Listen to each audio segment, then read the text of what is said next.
जवळ-जवळ सगळ्यांनाच Uberच्या रिझर्व्हेशन सेटअपचा त्रास होतोय. तर ह्याच्यातून बाहेर निघायचं असेल तर एकच सोल्युशन फेक बुकिंग.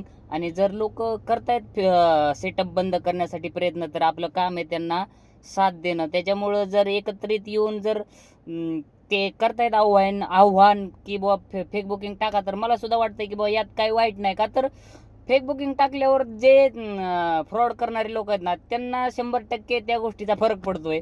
आणि त्याच्यावर म्हणजे एकदम सोपा उपाय आहे. आपल्या नातेवाईकाच्या कुणाच्या पण मोबाईलवरून फेक बुकिंग टाकायची पुण्यातून मुंबईची, आणि ती बुकिंगचं टायमिंग यायच्या अगोदर 1 तास अगोदर जर तुम्ही बुकिंग कॅन्सल केली ना, तर आपल्याला कॅन्सलेशन चार्ज सुद्धा लागत नाही. किंवा अशा सोसायटीचं लोकेशन टाकायचं की जिथपर्यंत पिकअप करण्यासाठी ड्रायव्हर येऊ शकत नाही, त्याला गेटवरतीच अडवलं जातं. ड्रायव्हर जोपर्यंत गेटवर येत नाही, लोकेशनवर येत नाही, तोपर्यंत आपला वेटिंग चार्जेस चालू होत नाही.